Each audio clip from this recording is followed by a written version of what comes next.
Give you quick revision. Okay, तो अभी तक हमने पढ़ा था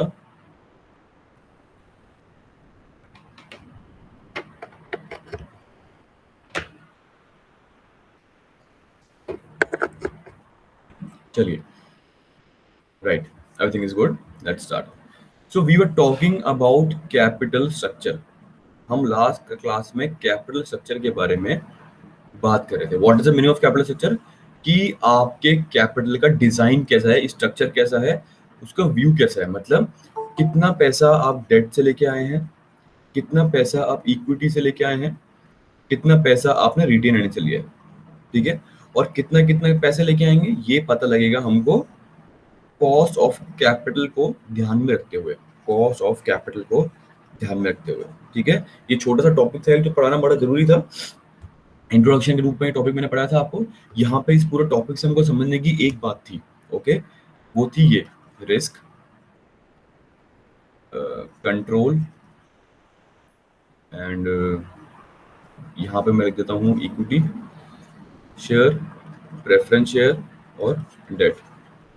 तीसरा पॉइंट है कॉस्ट, ठीक है। अगर हम सिर्फ और सिर्फ कॉस्ट ऑफ कैपिटल को ध्यान में रख के डिसीजन लेते हैं तो हमको पता है कि जो डेट है उनका कॉस्ट ऑफ कैपिटल सबसे कम होता है, तो इसका मतलब तो सारा का सारा पैसा डेट से लेके आ जाओ, ठीक है। लेकिन द प्रॉब्लम इज कि नहीं सर, एक छोटी सी प्रॉब्लम है। क्या प्रॉब्लम है, कि हमको बैलेंस बनाना है, हमको इन सारी चीजों के बीच में एक बैलेंस फाइंड आउट करना है। बैलेंस बनाने का मतलब क्या हो गया, तो बेटा बैलेंस बनाने का मतलब ये हो गया,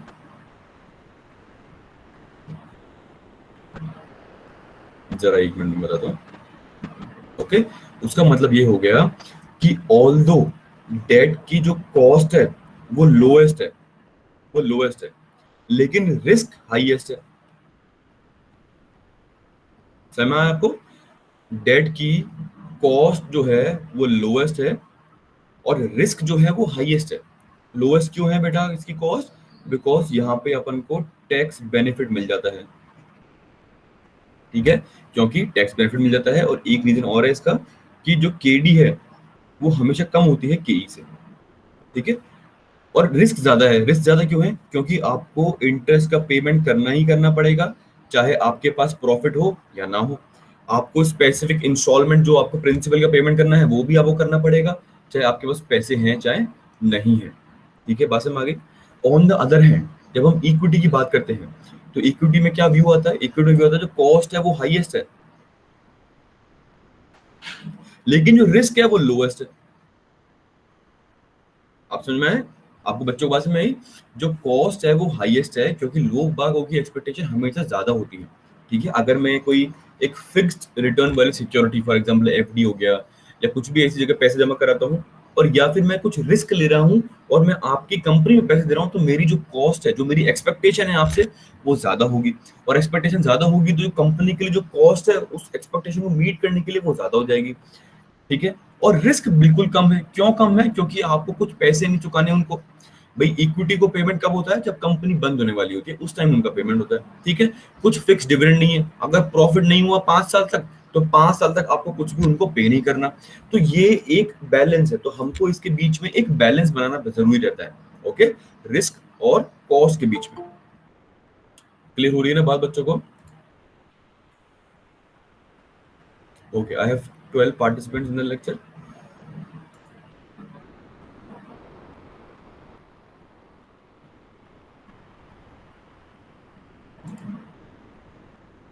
यस मानस, गुड मॉर्निंग बेटा, गुड मॉर्निंग। चलिए, ठीक है, बात समझ आ रही है आपको? यहाँ से बात समझ आ रही है। अब बात आती है कंट्रोल की। कंट्रोल का मतलब कि जितने ज्यादा लोगों को हम ओनर बनाते रहेंगे उतने लोगों का कंट्रोल, हमारा जो कंट्रोल है वो डिवाइड हो जाएगा। मान लो अभी एक बिजनेस है and I am the sole owner of that business, फिर मैंने अपने भाई को भी उसमें ओनर बना लिया, तो अब क्या है, जो कंट्रोल था, जो डिसीजन मेकिंग की पावर थी, वो हम दोनों के बीच में डिवाइड हो गई, डिस्ट्रीब्यूट हो गई, ओके। अगर ऐसे 4 लोग और आ गए तो अब डिसीजन मेकिंग जो होगी वो 6 लोगों के सहमति से होगी। पहले सिर्फ मेरा कंट्रोल था, तो इक्विटी में कंट्रोल हो जाता है डाइल्यूट। मैं इसको थोड़ा कलर चेंज कर लेते हैं यहाँ पर थोड़ा सा,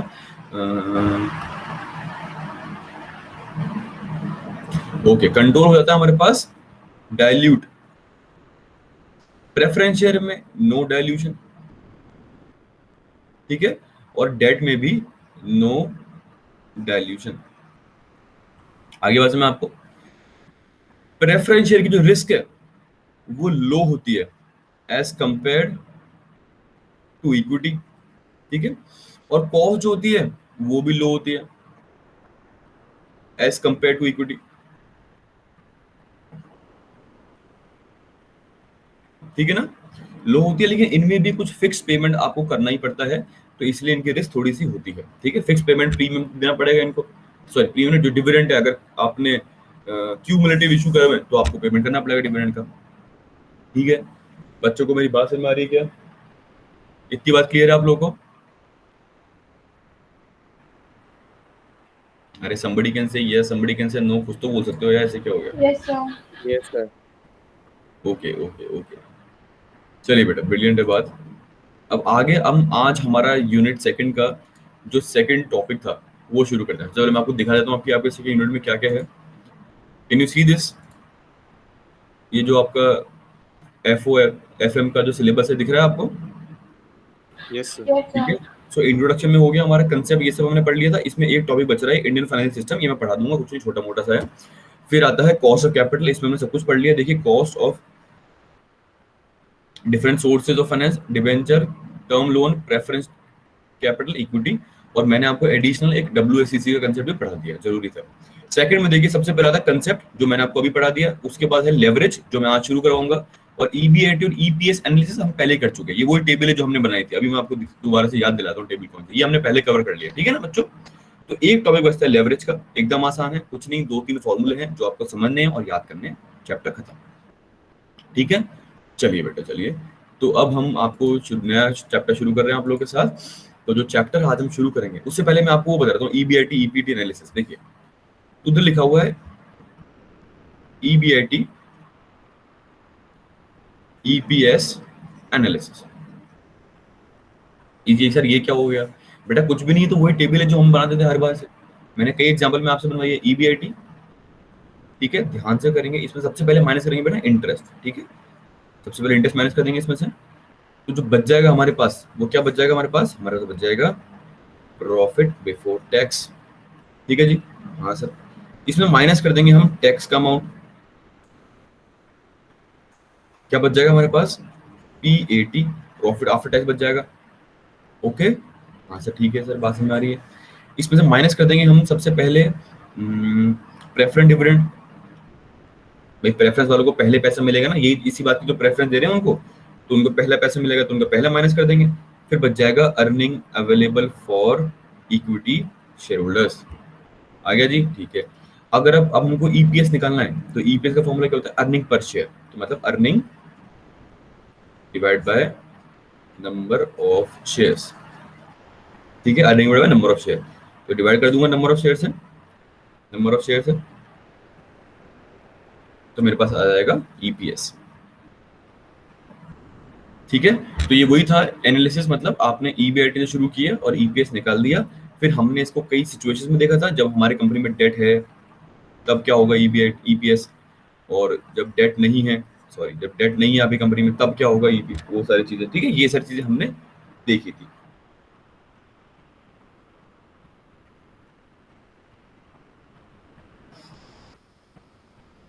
चलिए ठीक है बेटा, कोई प्रॉब्लम नहीं, बात में आती है। ओके, अब मैं नया चैप्टर शुरू कर रहा हूँ आपके साथ। अच्छा, अभी तक का क्या कंक्लूजन निकला, जो लर्निंग थी मैं वो भी याद दिला रहा हूँ आपको एक बार। What was the learning?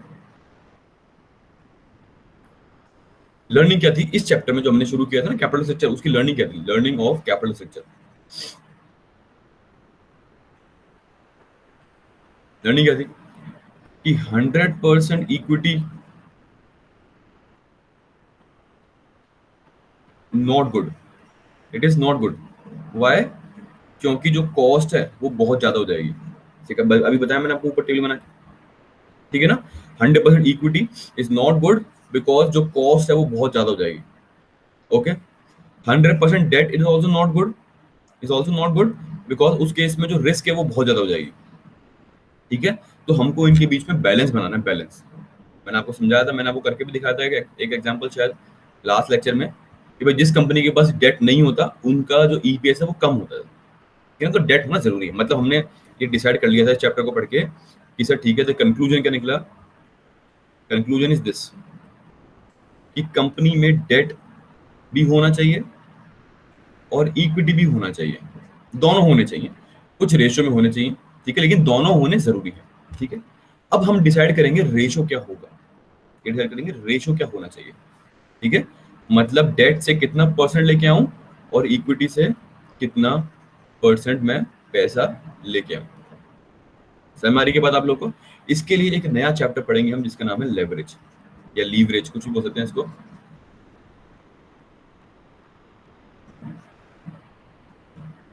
ठीक है, क्या है इसका, इस चैप्टर का नाम क्या है? लेवरेज या लीवरेज, ठीक है जी। हाँ सर। अब बेटा इस चैप्टर का जो मेन कंसेप्ट है, जो मेन ये बात कहना चाह रहा है, सबसे पहले मुझे बताओ लीवर का मतलब क्या होता है? ये वर्ड सुना आपने कभी, लीवर? No sir. अरे जॉनी लीवर नहीं सुना आपने? हिंदुस्तान जॉन यूनिलीवर नहीं सुना आपने? नहीं सर, वो तो सुना है पर ये अकाउंटिंग टर्म के हिसाब से नहीं नहीं, तो ऑफ कोर्स आई नो यार, आई नो फाइनेंशियल अकाउंटिंग तो आप पहली बार ही पढ़ रहे हैं, तो आई नो कि भाई आपने वो तो नहीं सुना होगा ऑफ कोर्स, नहीं। बट जनरली हाँ सर, हमने लीवर सुना है सर। अच्छा मेरे को एक चीज और बता दोबारा से, question I am going to ask you a question कि बेटा कभी आपने ट्रक देखा है क्या लाइफ में? ट्रक? Yes sir. क्या होता हाँ है सर? ट्रक देखा है सर, हमने ट्रक देखा है, हमने ऐसे बहुत बड़ा ट्रक होता है, ठीक है सर, ट्रक देखा है, ठीक है। तो कब, अच्छा ये तो बस बन गई वैसे, बट ठीक है, समझो कि ट्रक है, यहाँ पे सामान लोड होता है पूरा। हाँ जी, ओके, नो वरीज। अब मुझे बताओ एक चीज और देखी क्या आपने, इसका टायर कभी पंचर हो जाता है, देखा है आपने?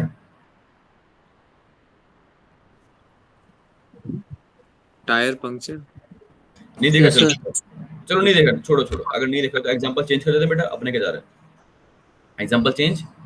हम कार की बात कर लेते हैं, अपने क्या टेंशन है, ठीक है। आप सबके पास कार होगी घर पे, ठीक है, ये कार देखी होगी सब बच्चों ने। तो ये हमारी कार है बेटा, ओके, थोड़ी सी खराब हो गई बट कोई बात नहीं, ये इसके टायर है। तो कार का टायर पंचर होता है तो आप लोग क्या करते हैं सर, मुझे बताइए। What do you do when the you have a flat, tyre खराब पंचर हो गया, क्या करते हो आप? सर या तो पंक्चर शॉप में जाके उसको सही करवाते हैं, या तो फिर अगर आपके पास किट पड़ी है तो आप खुद ही सही करते हो। यस तो यस, बिल्कुल सही। तो बच्चे ने बोला कि सर किट है हमारे पास कार के अंदर एक पीछे किट आती है, पंचर रिपेयर किट, उसमें सब कुछ होता है, उसमें सारी चीजें होती हैं। तो हम क्या करते हैं बेटा, ध्यान से देखिएगा, ऐसे तो मैं फोटो दिखाता हूँ आपको, छोड़ो, लैपटॉप है ना अपने पास, फोटो दिखा दे, देखिए।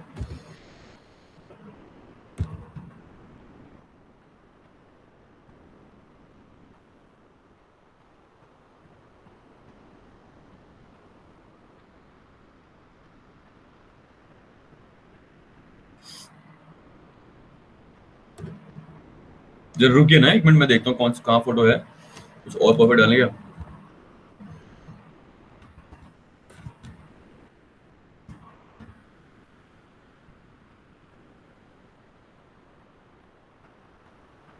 देखो ये फोटो देखिए, ये photo, can you see this photo? It is yes sir. Visual to all of you? Yes sir. Yes sir. अब ये देखो अंकल जी जो हैं, ये इसका जो टायर लग रहा है, इसका जो इसमें नट बोल्ट लग रहा है, ठीक है, उसको खोलने का ट्राई कर रहे हैं, ठीक है, वो टायर का पेज खोल रहे हैं, ओके। तो पेज खोलने के लिए हाथ से खोल रहे हैं क्या पेज? नो टूल से सर। खोल रहे सर। हाँ, तो ये जो टूल है बेटा, ये टूल क्या कर रहा है, ये टूल क्या कर रहा है कि इनको जितना बड़ा ये टूल का ये जो पीछे स्टिक है, जितनी बड़ी स्टिक होगी ना उतना से खोलना आसान होगा। आपने कभी देखा है जब ट्रक का टायर पंचर होता है तो एक बहुत बड़ा डंडा होता है और एक आदमी उसके ऊपर खड़ा हो जाता है जाके, और वो कूदता रहता है, तब वो टायर खुलता है। देखा कभी आपने ऐसा होता हुआ? Yes sir. Yes sir. है ना? तो देखो ये क्या कर रहे हैं, ये सब, ये जो लोग हैं इनके हाथ में जो ये इंस्ट्रूमेंट है, ये जो टूल है, ये क्या कर रहा है, ये टूल आपको पावर दे रहा है, ठीक है, ये एक्ट एज अ लीवर कर रहा है, this is acting as a lever, कि आपको डायरेक्ट इसके ऊपर फोर्स ना लगाना पड़े, बीच में आपने कुछ एक ऐसा इंस्ट्रूमेंट लगा दिया जिससे आप फोर्स लगाएंगे तो आपका काम आसान हो जाएगा। यही तो बात है, जिससे आप फोर्स लगाएंगे तो आपका काम आसान हो जाएगा। अगर हम दोबारा से लीवर की फोटो पे जाएं, जब मैंने लीवर की फोटो डाली थी आपको लीवर समझाने के लिए, थोड़ा सा ये इंट्रोडक्शन थोड़ा जरूरी है, तो जरा आप सुन लीजिए ध्यान से एक बार। ये देखिए, ये देखो फोटो, एकदम परफेक्ट फोटो है भाई, ये फोटो से परफेक्ट एग्जांपल समझ में आता है हमको। ये फोटो दिख रही है आपको? हाँ सर दिख रही है। अब इसमें देखिए क्या हो रहा है, ये आंटी क्या कर रही है, देखिए, ये हमारा कुछ पेलोड है, ये लोड है, इसको हमको मूव करना है। तो अब डायरेक्ट जाके इसको उठाने के बजाय इन्होंने क्या किया, इन्होंने यहाँ पे ये लगाया एक पत्थर, और बीच में ये डंडा लगा दिया। दिस ये जो डंडा है दिस इज कॉल्ड लीवर, ठीक है। इन्होंने यहाँ पे लगाया और इनका जो फोर्स है वो कम हो गया। आपको लग रहा है कि कम हो जाएगा फोर्स, या क्या लग रहा है आपको ज्यादा हो जाएगा force? What do you say, what do you guys think? कम हो जाएगा। ठीक है ना। अब ये यहाँ पे फोर्स लगाएंगे तो ये जो लोड है ऑटोमेटिकली ऊपर उठ जाएगा। समझ में आती है क्या बात आप लोगों को? Yes sir. ठीक है ना, देखा होगा आप लोगों ने ये बहुत बार। और देखो यहाँ पे ये भी कर रहे हैं ऐसे, ठीक है। इसको उठाना है इनको, तो उन्होंने इसके नीचे ये लगा दिया और यहाँ से देखो लिखा हुआ है लीवर आर्म, लिखा हुआ है लीवर आर्म, और ये लीवर है बेटा हमारा। और ये यहाँ पे फोर्स लगा रहे हैं तो ये जो पत्थर है यहाँ से उठ जाएगा, ये ऐसे मूव कर जाएगा आगे। बस ये है हमारा लीवरेज का पूरा कंसेप्ट, ये है हमारा लीवरेज का पूरा कंसेप्ट। बस हमारे कंसेप्ट, हमारे जो हमारा फाइनेंशियल मैनेजमेंट में जो हम पढ़ेंगे, ठीक है, उसमें ये जो लीवर है ये होगा फिक्स कॉस्ट। सर ये पता नहीं क्या बोल रहे हो आप, हमको समझ में नहीं आया। ठीक है बेटा, ठीक है, कोई बात नहीं। अब हम वापस आते हैं अपने कंसेप्ट पे। देखो, तो हमने आपको बता दिया कि लीवर का मतलब क्या होता है। लीवर एक ऐसा टूल होता है, टूल क्या होता है, टूल, जिससे कि जो हमारा एफर्ट है वो कम हो जाता है। जो हमारा एफर्ट है वो क्या हो जाता है बेटा, कम हो जाता है। बात में आ रही है आपको? एग्जांपल से फॉलो कर गए, आपके मन में एक फोटो बन गई, इमेज बन गई कि सर ऐसा होता है। अरे बन गई कि नहीं बन गई? हेलो Yes, बच्चों, आवाज आ रही क्या? आ रही है ना सर? Yes sir. हाँ हाँ, तो प्लीज एक बार मेरे को बता दीजिए कि आप समझ में आ गया कि लीवर से क्या हो रहा है, ये कंसेप्ट समझ में आ गया आपको जो मैं एग्जांपल देना चाह रहा था? Yes sir. ठीक है बेटा, ठीक है ना।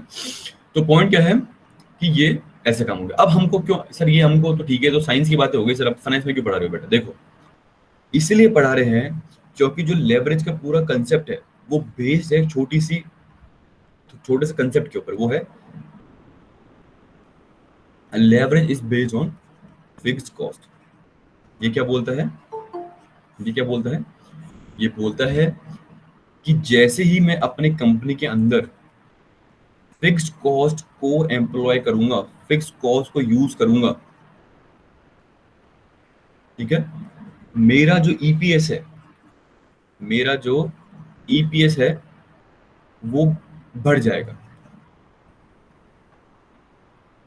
आगे बस मैं आपको, जैसे ही मैं अपनी कंपनी के अंदर फिक्स कॉस्ट को यूज करूंगा, मेरी जो ईपीएस है वो बढ़ जाएगा, वो इंक्रीज होएगा। सर कैसे सर? बेटा वैसे तो मैं आपको पहले समझा चुका हूँ एग्जांपल में, प्रीवियस क्लास में अगर हम देखें तो मैंने आपको बताया होगा, मैं दोबारा से वही समझा रहा हूँ आपको। समीक्षा ने क्वेश्चन भी पूछा था मुझसे,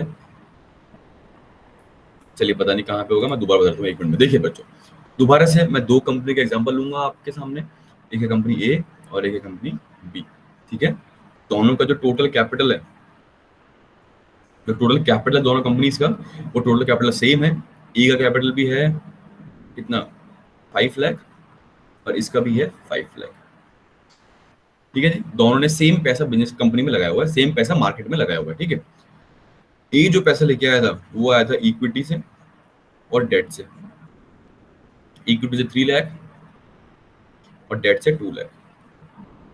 जो बी लेके आया था वो डेट से कुछ भी लेके नहीं आया, वो सारा का सारा पैसा इक्विटी से लेके आया था। मैं आपको ये क्या समझा रहा हूँ, मैं आपको दिखाना चाह रहा हूँ कि जब भी हम डेट को एम्प्लॉय करते हैं, जब भी हम अपने बिजनेस के अंदर डेट को एम्प्लॉय करते हैं, तो उससे क्या फायदा होता है, उससे हमारे कंपनी के जो ईपीएस है वो बढ़ जाता है, वो मैग्नीफाई हो जाता है, मतलब कम मेहनत करनी पड़ती है हमको, समझ रहे हैं। It act as a lever, जो मैंने फोटो में दिखाया था आपको, जो फोटो दिखाई थी मैंने आपको बच्चों, तो ये है हमारी फिक्स कॉस्ट।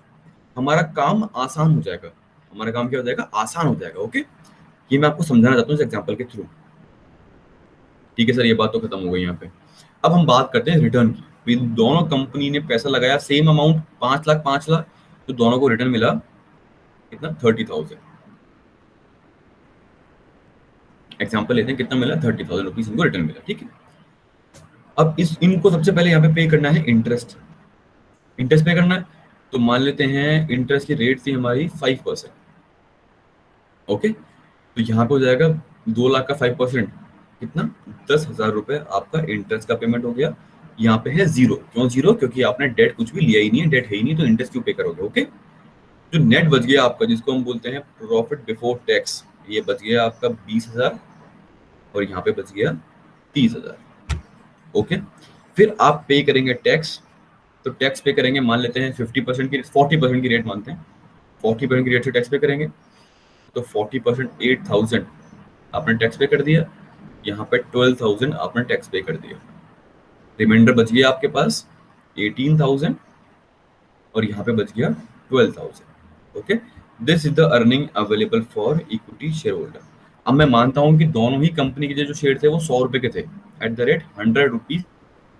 तो इसने इशू किएंगे 30,000, तो सॉरी 3,000 शेयर, इसने इशू किए होंगे 5,000 शेयर। ओके, तो डिवाइड कर दूंगा नंबर ऑफ शेयर से, इसमें है 3,000, इसमें है 5,000, ये आ गया 5 3 15, 15 30 3.6, ये आ गया 4। दिख रहा है क्या आपको? ये इट्स विजिबल, आप समझ रहे हैं कि क्या हो रहा है?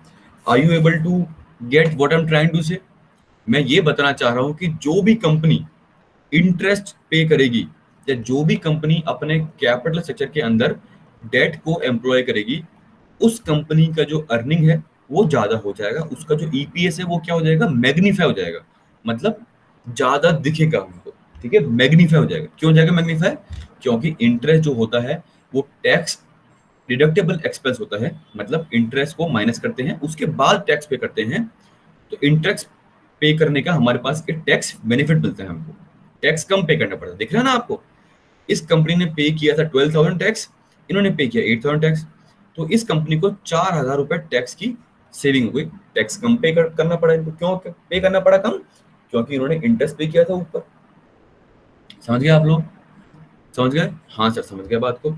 तो मतलब हमको बात समझ में आती है कि भाई जिस कंपनी ने इंटरेस्ट पे किया है, जिस कंपनी ने डेट एम्प्लॉय किया है, उस कंपनी का जो हमारे पास अर्निंग है वो ज्यादा आ रहा है as compare to a company जिसने डेट एम्प्लॉय नहीं किया। सब कुछ सेम है, सारी इन्फॉर्मेशन सेम है, रिटर्न सेम है, नंबर ऑफ जो शेयर की प्राइस है वो सेम है, सब कुछ सेम है। ठीक है, मुझे बताइए बात समझ में आती है आप लोगों को या नहीं आती समझ?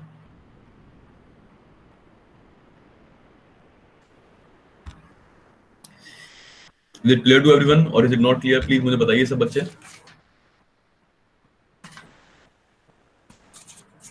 Sir, not clear. Yes. Anybody else? बाकी सबको समझ में आ गया? गजब कर दिया भाई साहब। No Very sir good. मुझे नहीं आया। हाँ तो बोलो ना यार, मैं हर से सबसे आगे पूछूंगा घर पे इंडिविजुअली। देखिए बच्चों दोबारा देखिए प्लीज, है ना। देखिए मैं क्या कहना चाह रहा हूँ आपको, मैं इस एग्जांपल के थ्रू आपको ये समझाना चाह रहा था बच्चों, मैं ये समझाना चाह रहा हूँ कि दो कंपनी है ए और बी। ठीक है, दोनों ने टोटल सेम अमाउंट, इसने भी 5 लाख रुपए मार्केट में लगाया है और इस कंपनी ने भी 5 लाख रुपए मार्केट में लगाया है। अब मुझे बताओ, दो लोग अगर मार्केट में सेम पैसे लगा रहे हैं तो उनकी रिटर्न भी सेम होनी चाहिए। हम ये अज्यूम कर रहे हैं कि भाई सारी चीज कांस्टेंट मानते हुए हम तो ये मान रहे हैं कि भाई आप जितना पैसा लगाओगे उतना आपको रिटर्न मिल जाएगा। सॉरी। तो दोनों कंपनी ने सेम अमाउंट लगाया मार्केट के अंदर और दोनों को मिल गया same return, that is 30,000, that is 30,000। ये बात समझ में आ गई? अब जहां पे भी बात समझ में नहीं आए वहां पे आप मुझे रोक के मुझसे पूछ लेंगे कि सर ये बात समझ में नहीं आई, हमें दोबारा बता दो। ठीक है, ओके। अब मैं आपको बता रहा हूँ 5 लाख रुपए ये कहां से लेके आए थे। जो कंपनी ए है वो 3 लाख रुपीस इक्विटी से लेके आई थी और 2 लाख रुपीस डेट से लेके आए थे। ऑन द अदर हैंड जो कंपनी बी है वो सारा का सारा पैसा इक्विटी से लेके आए थे, डेट से कुछ भी लेके नहीं आए। ठीक है जी। अब देखो पूरा क्वेश्चन सेम है, सब कुछ सेम है, दोनों का कैपिटल सेम है, दोनों का अर्निंग है वो सेम है, टैक्स रेट सेम है, इंटरेस्ट रेट सेम है। सिर्फ एक चीज का फर्क है, वो है कि इस कंपनी ने डेट नहीं लिया कुछ भी और इस कंपनी ने डेट लिया था 2 लाख रुपीस। ठीक है, अब अर्निंग से शुरू करते हैं। सबसे पहले आता है ईबीआईटी, दोनों का सेम है बेटा, क्योंकि जब सेम पैसा लगा है तो अर्निंग सेम ही तो मिलेगी ना। ठीक है, माइनस कर देंगे इंटरेस्ट। अब इंटरेस्ट कैसे निकाला? देखो ए लोन लेके आया था 2 लाख रुपए का, तो 2 लाख का 5% कितना होता है? 10,000। और यहाँ पे कुछ लोन का अमाउंट है ही नहीं, तो यहाँ पे इंटरेस्ट किसी को पे करना नहीं है हमको, तो यहाँ पे इंटरेस्ट का अमाउंट हो गया 0 और यहाँ पे इंटरेस्ट का अमाउंट है 10,000। ओके, इसको माइनस कर दिया हमने इसमें से, तो ये बच गया मेरे पास प्रॉफिट बिफोर टैक्स। मतलब इस अर्निंग में से हमने सारे खर्चे पहले माइनस कर दिए, इंक्लूडिंग इंटरेस्ट, सब कुछ माइनस कर दिया, इंटरेस्ट को मिला के सारी चीजें माइनस कर दी। अब हमको कुछ भी खर्चा पे नहीं करना, तो ये बच गया इसका बच गया 30। अब आप सोच रहे होंगे सर देखो इसका तो अर्निंग ज्यादा है यहाँ पे 30,000, यहाँ पे कम है 20,000। अब हम टैक्स पे करेंगे, 40% का रेट मान रहा हूँ, तो इसने पे किया 8,000 रुपए का टैक्स और इसने पे किया 12,000 रुपए। 12 निकालो, 30,000 का 40%, 4 12, 12,000, 4 2 8, 8,000। ठीक है जी। तो आपको दिख रहा होगा कि कंपनी ए ने टैक्स का अमाउंट कम पे किया है और कंपनी बी ने टैक्स का अमाउंट ज्यादा पे किया है। मुझे बताओ दिख रहा है कि आपको ये बात या नहीं दिख रही है? आपको ये बात सर दिख रही है। दिख रही है क्या? हाँ सर। दिख रही है। कितने का फर्क है? 4,000 का फर्क है। ठीक है, हाँ सर, ठीक है ठीक है ठीक है। तो इनका जो नेट बचा इक्विटी के लिए वो बचा 12,000 और इनका जो बचा नेट इक्विटी के लिए वो बचा 18,000। ठीक है जी, हाँ सर ये बात भी ठीक है। अब मैं निकालता हूँ ईपीएस। ईपीएस का मतलब क्या होता है बेटा? हमको निकालना है कि भाई एक शेयर को कितना अर्निंग मिल रहा है। अब यहाँ पे तो ये अमाउंट आ गया एब्सोल्यूट टर्म्स में, मतलब 12,000 और 18,000। तो आपको लग रहा होगा कि यार 18,000 वाला ज्यादा फायदेमंद है, इसकी ज्यादा अर्निंग हो रही है, इसकी ज्यादा अर्निंग हो रही है। लेकिन बेटा हमको निकालना है कि एक इक्विटी वाले को कितना पैसा मिल रहा है। जो एक इक्विटी शेयर था हमारा उसके लिए हमने कितना अर्निंग किया। ठीक है, तो डिवाइड कर देंगे नंबर ऑफ शेयर से। ईपीएस का फॉर्मूला यही होता है हमेशा से, ये आप लोगों ने किया होगा 12th में भी। ईपीएस मतलब earning available for equity share divide by number of shares. Okay, तो डिवाइड कर दिए नंबर ऑफ शेयर से। अब सर ये नंबर ऑफ शेयर कहाँ से आया? ये तो पता नहीं चला हमको। बेटा ये यहाँ से आया। देखो कंपनी ए ने इशू किए थे 3 लाख रुपए के इक्विटी शेयर, एक शेयर मान रहे हैं 100 रुपए का है, तो 3,000 शेयर इन्होंने इशू किए। इस कंपनी ने 5 लाख रुपए इक्विटी इशू किया, मानते हैं 100 रुपए का एक शेयर थे, तो इसने 5,000 इशू किए। ठीक है, समझ में आ गया? क्लियर है क्या अभी तक बात आप लोगों को? या कोई डाउट है तो प्लीज मुझसे पूछ लीजिए एक बार बच्चों। सर आ गया। आ गया, ठीक है। तो मैंने डिवाइड कर दिया नंबर ऑफ शेयर से, तो इसकी अर्निंग आ गई 4 रुपए, मतलब इसने एक शेयर होल्डर को 4 रुपए कमा के दिए। यहाँ पे एक शेयर होल्डर को 3.6 रुपीज अर्निंग मिली, इतने रुपए उन्होंने उसको कमा के दिए।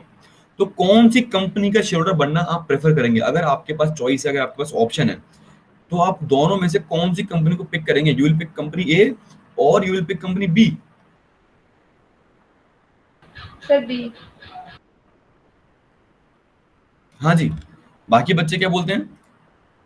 आदर्श नायर, बेटा कुछ बोलोगे नहीं क्या पूरे क्लास में? काजल शर्मा, बेटा कुछ नहीं बोलोगे क्या?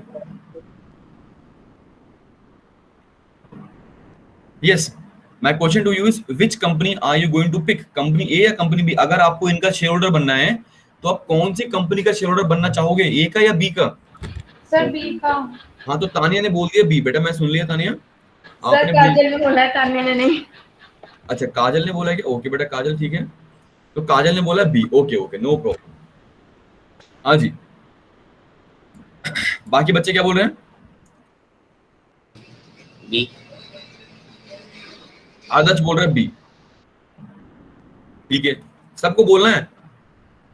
आदर्श ने बोला बी, और कौन है बेटा? बी। विपुल क्या बोल रहे हैं? बी। कोई बच्चा ऐसा है क्या जो ए बोल रहा है? सर सिद्धार्थ बोल रहे सर। सिद्धार्थ बोल रहा है ए, और कोई बोल रहा है क्या? सर मैंने तो कुछ बोला ही नहीं। हाँ तो बेटा आप तो ऐसे ही खेलने आ गए हैं ना, कुछ बोलेंगे नहीं हम तो ऐसे ही। देखिए तो सिद्धार्थ बोल रहा है ए और सिद्धार्थ ही सही है बेटा। अरे यार कॉमन सेंस की बात है, इसमें कोई शक की बात ही नहीं है। आप मान लो आप, ठीक है, यहाँ पे मैं बता रहा हूँ आपको। देखिए जरा, आपने 100 रुपए लगाए, कंपनी का शेयर परचेज किया ए का, तो आपको बदले में 4 रुपए मिल रहे हैं। यहाँ पे आपको मिल रहे हैं 3.6। तो कम वाले कंपनी का शेयर होल्डर क्यों बनना चाहोगे? जो कंपनी आपको कम रुपए कमा के दे रही है, 100 रुपए आपसे लिए थे कंपनी ने, मैंने बताया ना ऊपर 100 रुपए का एक शेयर है, यहाँ पे 100 रुपए का एक शेयर है आपके पास, ठीक है ना? शेयर कितने का? 100 रुपए का। तो आपने 100 रुपए दिए दोनों कंपनी में सेम अमाउंट। एक कंपनी आपको कमा के दे रही है 4 रुपए, दूसरी कंपनी आपको कमा के दे रही है 3.6 रुपीज। तो आप 3.6 वाली कंपनी के शेयर होल्डर बनोगे क्या? नो सर, चार अरे वाली जिन बच्चे ने बोला था, तानिया, काजल, आदर्श, ये इन लोगों से पूछ रहा हूँ, ऋषभ से, इनसे पूछ रहा हूँ मैं कि भाई 100 रुपए लगा के जब 3.5 रुपए मिल रहे हैं तो उसके शेयर होल्डर क्यों बनना चाहते हो? तो दूसरी कंपनी आपको 4 रुपए दे रही है, तो समझाओ मुझे, आपने क्यों बोला कि बी कंपनी के बनेंगे हम? काजल बेटा बताइए जरा मेरे को प्लीज। सर उसमें दोनों ले रहे हैं इस वजह से, इक्विटी और दोनों का। नहीं वो तो ए कंपनी है बेटा, कंपनी ए है जिसमें इक्विटी और डेट दोनों है। कंपनी बी में तो सिर्फ इक्विटी है ना। Yes sir. ये बात समझ में आ रही कि नहीं आ रही, मुझे बता दो फाइनल एक बार कंफर्म। सर आगे बात तो समझ में। कुछ कंफ्यूजन है तो मुझसे पूछ लीजिए प्लीज। बाकी बच्चे क्लास में कुछ बोल नहीं रहे हैं तो मैं अज्यूम कर रहा हूँ कि आप लोग को सब कुछ समझ में आ रहा है, ठीक है ना। एग्जाम में क्वेश्चन दूंगा तो फिर कोई गलती नहीं करेगा। Okay okay sir. चलिए, तो बेटा कंक्लूजन क्या निकला? कुछ नहीं, छोटी सी बात थी बेटा कि एक कंपनी है ए जो आपको कमा के दे रही है 4 रुपए, दूसरी कंपनी है बी जो आपको कमा के दे रही है 3.5 रुपए। तो ऑब्वियसली सब लोग कंपनी ए को पिक करेंगे। अब क्वेश्चन ये है कि सर जब दोनों की अर्निंग सेम थी, दोनों कैपिटल सेम था, टैक्स रेट सेम थी, इंटरेस्ट रेट सेम था, शेयर की प्राइस भी सेम थी, तो फर्क क्यों आ गया? बेटा फर्क इसलिए आ गया दोनों की अर्निंग में क्योंकि इस कंपनी में डेट था और उस वाली कंपनी में डेट नहीं था। इसके अलावा और कोई फर्क नहीं है, सब कुछ सेम है, बस इस चीज का फर्क है। तो मतलब कंक्लूजन क्या निकला? एक कंपनी, ठीक है, कंपनी ए जो डेट प्लस इक्विटी दोनों को एम्प्लॉय करती है अपने कैपिटल में, उसकी जो अर्निंग है वो ज्यादा होती है, ठीक है। और एक कंपनी बी जो सिर्फ और सिर्फ इक्विटी को एम्प्लॉय करती है, ठीक है, उसकी अर्निंग होती है कम, उसकी अर्निंग होती है कम। अब कोई बच्चा ऐसे बोल देगा सर एक कंपनी ऐसी जिसमें सिर्फ डेट ही डेट है, इक्विटी भी नहीं है, तो क्या होगा? तो बेटा ऐसा हो नहीं सकता ना, कंपनी के कोई ना कोई तो ओनर होगा ना, एक जना ओनर होगा, 2 जना ओनर होगा, कोई तो ओनर होगा कंपनी का। तो ऐसा हो नहीं सकता कि 100% डेट से कंपनी चल रही है, ठीक है। तो ऐसे मत सोचना बिल्कुल भी कि सर ऐसा भी तो हो सकता है, ऐसा नहीं होगा, ठीक है। बात समझ गई आपको मेरी? तो कंक्लूजन क्या निकला बेटा? कंक्लूजन निकला कि जो हमारी फिक्स्ड कॉस्ट है, जो हमारी फिक्स्ड कॉस्ट है, एग्जांपल क्या हो गया? एग्जांपल हो गया इंटरेस्ट, ठीक है, उससे हमारी जो अर्निंग है वो थोड़ी सी बढ़ जाती है, मतलब मैग्नीफाई हो जाती है, बढ़ती तो नहीं है, मैग्नीफाई हो जाती है। तो अर्निंग तो दोनों की सेम ही आई है ना बेटा, यहाँ पे भी 3 लाख रुपए अर्निंग है, सॉरी यहाँ पे भी 30,000 अर्निंग है, यहाँ पे भी 30,000 अर्निंग है, अर्निंग तो सेम ही है, लेकिन जो रिजल्ट निकला वो बढ़ के निकला, जो रिजल्ट निकला वो बढ़ के निकला, वो मैग्नीफाई हो गया।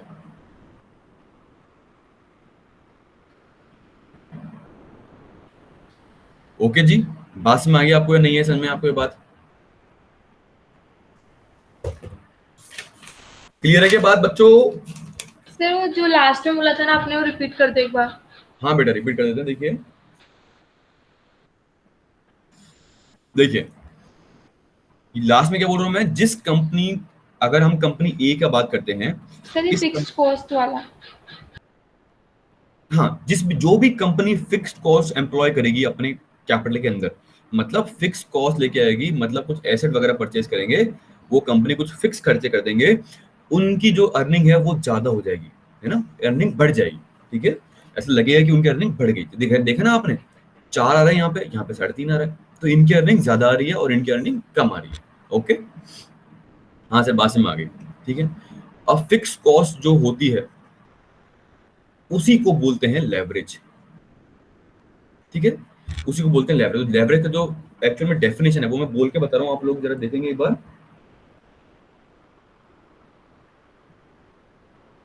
देखिए, तो लेवरेज का मतलब हो गया एक कंपनी है जो फिक्स्ड एसेट को एम्प्लॉय करती है, कोई यूज करती है टू मैग्नीफाई देयर रिटर्न, ठीक है जी। बात समझ आ गई? हाँ सर बात समझ आ गई कि भाई फिक्स कॉस्ट को एम्प्लॉय करेंगे तो रिटर्न जो है वो बढ़ जाएगा। ओके, अब आगे बढ़ते हैं। फिक्स कॉस्ट जो होते हैं हमारे पास वो 2 तरह के होते हैं। फिक्स कॉस्ट के 2 टाइप होते हैं हमारे पास। एक होता है ऑपरेटिंग फिक्स कॉस्ट। क्या होता है बेटा? ऑपरेटिंग फिक्स कॉस्ट, ठीक है। एक होता है फाइनेंशियल फिक्स कॉस्ट। क्या होता है? फाइनेंशियल फिक्स कॉस्ट, ठीक है जी। तो ऑपरेटिंग फिक्स कॉस्ट का मतलब क्या हो जाएगा? मतलब ऑपरेशन से रिलेटेड, यार नॉर्मल सी बात है, क्या हो गया? ऑपरेशन से रिलेटेड फिक्स कॉस्ट। और यहां पे है फाइनेंस से रिलेटेड फिक्स कॉस्ट। एग्जांपल दे सकते हैं आप मेरे को? Can you give me example of operating fix cost का कोई एग्जांपल है आप लोगों के पास? क्या आप मुझे एग्जांपल दे सकते हैं कोई?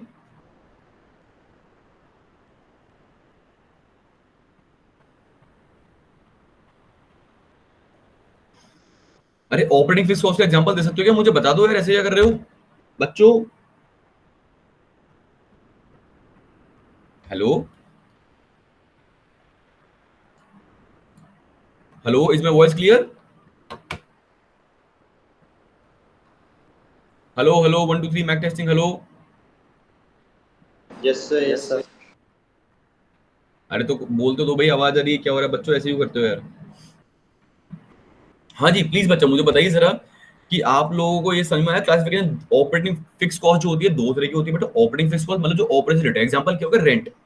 एग्जांपल क्या हो सकता है इसका, इसका एग्जांपल हो जाएगा बेटा rent. Sir rent insurance. Fix होता है ना, रेंट चेंज नहीं होता, ठीक है। वो फिक्स कॉस्ट है, वो आपको पे करनी पड़ेगी। अभी मान लो कोरोना हो गया, लॉकडाउन हो गया, तो जो फैक्ट्री में आपका सामान रखा हुआ है, जो गोडाउन में आपका सामान रखा हुआ है, क्या उसका आप रेंट पे नहीं करोगे? सर रेंट तो पे करना ही पड़ेगा। तो रेंट हो गई आपकी फिक्स्ड कॉस्ट। समझ में आ गया आपको बात? हाँ, और डेप्रिसिएशन भी तो एक एग्जांपल कह सकते हैं ना। हाँ डेप्रिसिएशन भी हो गया, जैसे कि फिक्स होता है, डेप्रिसिएशन भी चेंज नहीं होता, डेप्रिसिएशन तो होगा ही होगा, जी सर। ठीक है ना। और अगर हम और इंश्योरेंस। बताएं, डेप्रिसिएशन में क्या थोड़ा सा कंडीशन आता है, अगर ये वियर एंड टियर है तो मशीन आपकी चल नहीं रही, तो जी उतनी सर। ज्यादा वैल्यू डेप्रिशिएट नहीं होगी। बट हाँ अभी के लिए समझ सकते हैं अपन ग्रॉसली। मान लो आपका कुछ और एग्जांपल क्या हो जाएगा इसका, भाई इतने इंश्योरेंस। एग्जांपल बहुत है। समझ में आ गया ना आपको बात, कि भाई ऑपरेशन से रिलेटेड मतलब जो हमारा बिजनेस है उससे रिलेटेड कुछ फिक्स कॉस्ट होगी। एग्जांपल रेंट हो गया, डेट हो गया, ये सारे एग्जांपल हो गया उसके, ठीक है। मान लो किसी की कोई सैलरी वगैरह है जो कि फिक्स है, वो सैलरी तो आपको पे करनी पड़ेगी। तो ये क्या हो गया आपके ऑपरेटिंग फिक्स कॉस्ट। अब फाइनेंशियल फिक्स कॉस्ट का मतलब क्या होता है, मान लो इंटरेस्ट है कोई, तो इंटरेस्ट आपको पे करना पड़ेगा, रिलेटेड है फाइनेंस से, तो ये हो गया आपका फाइनेंशियल फिक्स कॉस्ट। मुझे बताइए जरा, बात क्लियर है क्या आप लोगों को? Yes sir. ठीक है। ऑपरेटिंग फिक्स कॉस्ट मतलब वो फिक्स कॉस्ट जो ऑपरेशन से रिलेटेड है, एग्जांपल रेंट, डेप्रिसिएशन, सैलरी वगैरह। और फाइनेंशियल फिक्स कॉस्ट मतलब जो पैसा जो लेके आए थे फाइनेंशियल एस्पेक्ट से। आपने कैश फ्लो पढ़ा था, कैश फ्लो में आपने पढ़े होंगे operating activities, financial activities, investing activities, पढ़े थे ना सब बच्चों ने। तो ऑपरेटिंग एक्टिविटीज में वही तो निकालते थे, प्रॉफिट एंड लॉस रिलेटेड कुछ भी बात हो रहा है तो रेंट वगैरह वो सब वहां पे चले जाएगा। और फाइनेंशियल फिक्स कॉस्ट में आ जाएगा हमारा इंटरेस्ट, ठीक है। तो अब लीवरेज निकालने का, लेवरेज निकालने का जो हमारे पास फॉर्मूला आता है, तो उसको बोलेंगे ऑपरेटिंग लेवरेज। क्या बोलेंगे इसको? ऑपरेटिंग लीवरेज, लेवरेज एक ही बात है। और ये बन जाएगा हमारा फाइनेंशियल लेवरेज, ठीक है। ठीक है जी। तो सबसे पहले हम पढ़ेंगे ऑपरेटिंग लीवरेज का मतलब क्या होता है, व्हाट डज दिस मीन। इसका मतलब क्या होता है? मतलब ये होता है कि आपने फिक्स्ड कॉस्ट को एम्प्लॉय किया,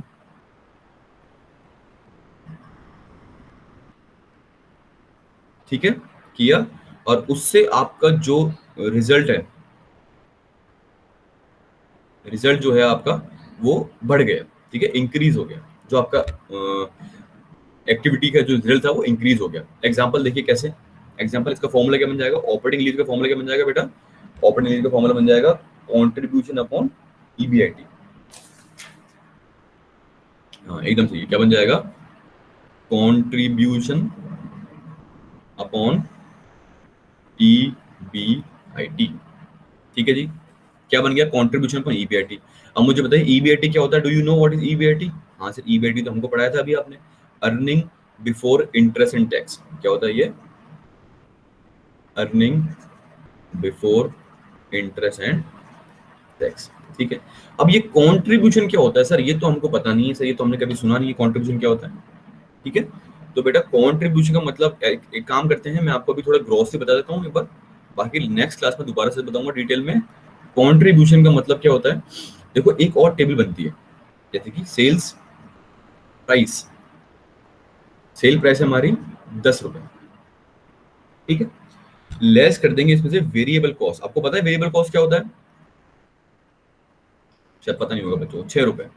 तो जो 4 रुपए आएगा हमारे पास, ये आएगा हमारे पास कॉन्ट्रीब्यूशन, ठीक है। चलो अब यहाँ पे वापस जाने से पहले मैं आपको समझा देता हूँ एक बार दोबारा छोटी सी बात। जो कॉस्ट होती है ना बेटा, उन कॉस्ट को दो पार्ट में हम क्लासिफाई कर सकते हैं, ठीक है ना बच्चों। एक होती है हमारी फिक्स कॉस्ट। क्या होती है हमारी? Fix cost. और एक होती है मेरी वेरिएबल कॉस्ट, ठीक है जी। तो फिक्स कॉस्ट का मतलब क्या होता है? वो कॉस्ट जो लेवल ऑफ प्रोडक्शन पे डिपेंड नहीं करती है,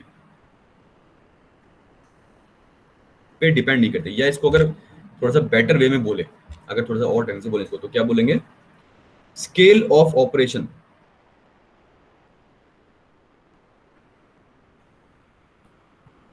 पे not dependent, it is not dependent on scale of operation. मतलब एग्जांपल इसका मैंने दिया था अभी आपको 2 मिनट पहले, एग्जांपल एकदम परफेक्ट एग्जांपल है रेंट।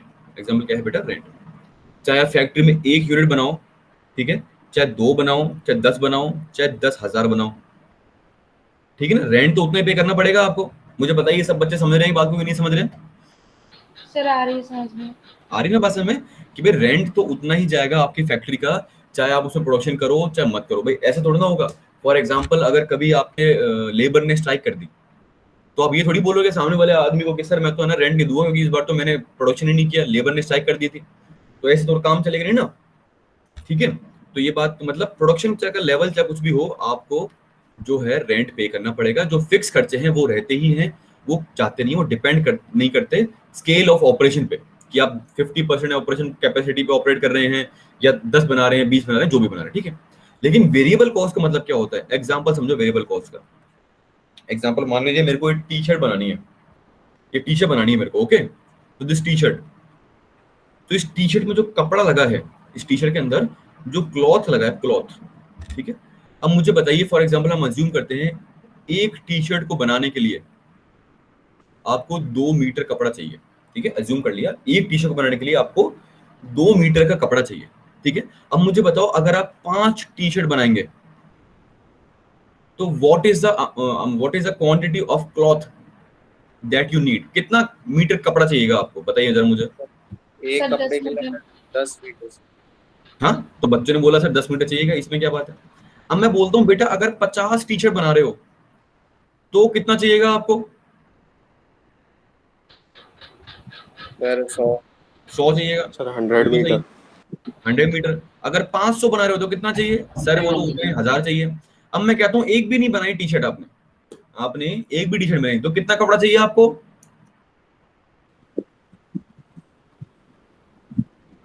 अरे बता दो यार।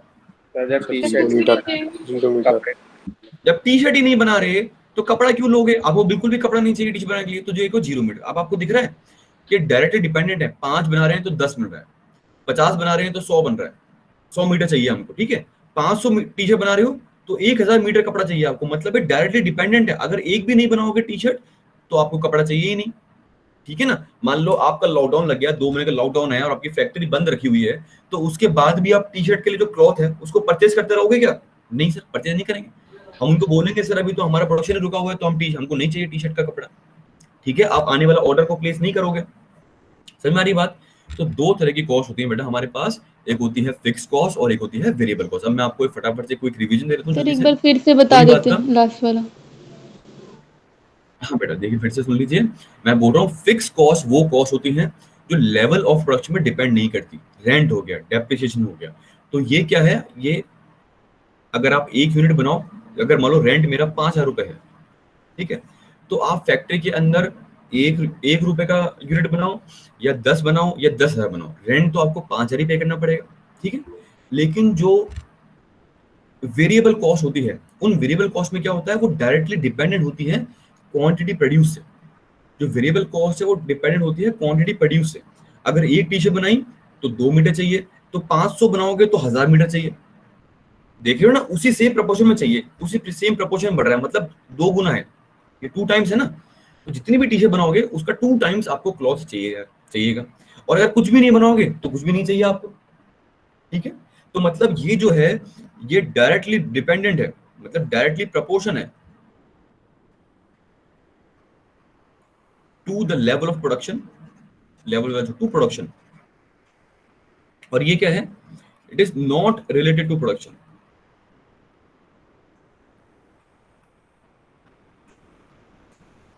Not related to production. बात समझ में आ गई क्या? चलिए मैं आज की क्लास को इधर खत्म करता हूँ। कल दोबारा से मैं कंट्रीब्यूशन वाला टॉपिक शुरू करूंगा। मैं आई होप अगर आपको बात समझ नहीं आ रही तो आप वो वीडियो यूट्यूब पर जाके देख रहे होंगे। बेटा उन बड़ी मेहनत लगती है उनको एडिट करने में और उनको एक्सपोर्ट करने में। मेरे को आता नहीं है सब चीज़ें वैसे भी ना, तो वो आप सब लोगों के लिए है। तो कोई भी प्रॉब्लम हो तो प्लीज जाके उनका फायदा उठाइएगा, ओके। आज की क्लास के लिए बस इतना ही। Thank you so much for joining in. Take care. Thank you sir. Okay बेटा। सर अटेंडेंस चेक कर लीजिए। अटेंडेंस भेज दी आपने मानस मेरे को? जी सर भेज दिया। ओके बेटा, थैंक यू सो मच।